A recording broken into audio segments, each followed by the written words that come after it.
叶晨不清楚妈妈当年得出这个推论的原因是什么，但他也认可林婉儿的观点。有的人能靠线索推断出事物的本质，而有的人能靠底层逻辑推断出事物的本质。前者最好的代表是李亚林，后者最好的代表，以前他觉得是林婉儿，现在才意识到妈妈也是其中之一。林婉儿无需找机会去向安成期求证，心中的蓝图已经逐渐清晰。当年安成期与叶长英一定是先发现了一些玄学的线索，那些线索吸引了夫妻二人的关注，而安成期通过那些顶尖修士遗留下来的少量线索，推断出了这些人的来处并非地球。从他请求斯坦福一起调查的行为来看，当年的他最开始是抱着科研的心态和视角来看待这件事情，而科研的道路最终没能走通，逐渐便走向了玄学。而且安成期当年给斯坦福留下的信息里就有提到鹤鸣山这个地方，他本意是能够与斯坦福一起组织一个专业的科考团队，带着专业的仪器前往鹤鸣山寻找线索。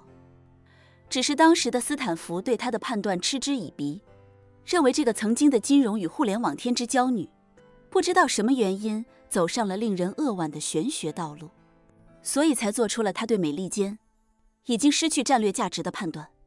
林婉儿将所有相关的线索看了一遍之后，便将这些文件全部归位，对叶晨说：公子，奴家看得差不多了，咱们走吧，去学校里面随便逛逛。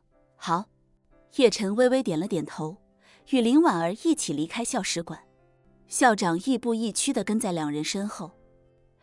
两人刚从校史馆出来，一道熟悉的身影便迎面跑了过来，还边跑边向叶晨招手，恭敬地喊：叶先生。叶晨抬眼看去，史蒂夫·罗斯柴尔德晃动着有几分肥胖的身躯快步跑了过来。待他来到自己面前站定，叶晨才好奇地问他：你怎么到得这么快？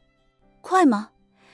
史蒂夫笑着说：不算快了，收到消息我就第一时间赶过来了，还特意让飞机开得快了一点，不过也用了将近4个小时。叶晨这才意识到自己和林婉儿在校史馆已经待了几个小时，这几个小时一直都在阅读与母亲相关的资料，倒也没留意时间。校长此时恭敬地上前对史蒂夫说道：罗斯柴尔德先生您好，您的到来让斯坦福蓬荜生辉。史蒂夫想着拍叶晨马屁都还不知道从何入手，眼里哪有他对自己的恭维，于是便随口应付道：行了行了，这儿没你的事了，你先去忙，叶先生这里有我陪着，有事我再让人通知你。校长无奈也只能尴尬地点头。好的，罗斯柴尔德先生，我随时听候您的差遣。叶晨拍了拍史蒂夫的肩膀说：史蒂夫，你先跟校长一起找个地方休息休息吧，我陪林小姐四处逛逛，有事我再通知你。史蒂夫一想到这是自己刚才打发校长的话术，此刻心里便有些郁闷，毕竟校长还在跟前，让他听了去，自己这面子上也有些挂不住。但他自然不敢对叶晨有任何不满，于是赶紧点头说：好的，叶先生，有事您吩咐。校长看得心惊，忍不住在心里琢磨起了叶晨和林婉儿的身份。要说这俩年轻人认识，史蒂夫·罗斯柴尔德就已经很惊人了，没想到还能让史蒂夫上赶着过来巴结。更关键的是，人家似乎一点都不觉得受宠若惊，反而觉得这一切都是理所应当。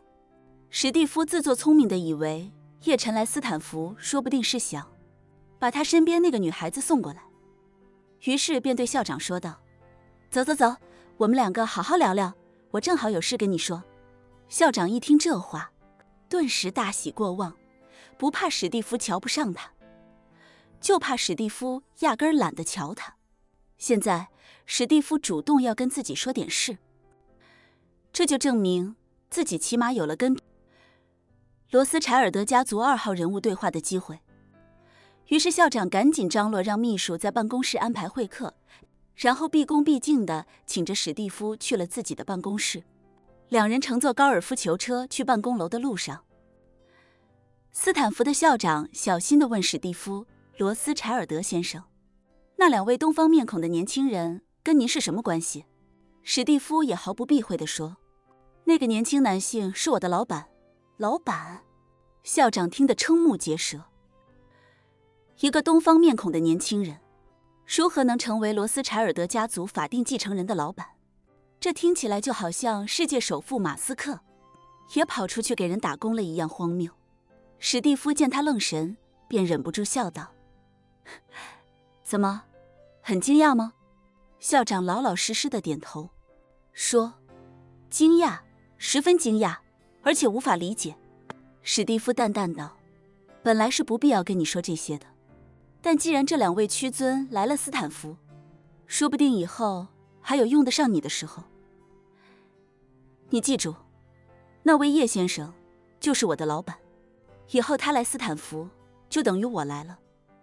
他让你干什么，你就得干什么，哪怕他让你把斯坦福哪栋楼拆了，你也尽管安排人拆，拆完找我，我给你报销。”校长更是一脸震惊，完全不知道该说些什么。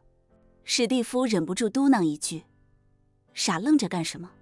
我刚才说的话你听清楚没有？”校长回过神来，赶紧点头恭敬道：“听清楚了，听清楚了。您放心，我一定坚决执行您的吩咐。这还差不多。”史蒂夫满意的点点头，又说：“对了，叶先生这次带那个小姑娘过来，说不定是想安排她来斯坦福读书。你记住，不管叶先生安排谁来，你就立刻安排录取工作，同时要给最高等级的全额奖学金。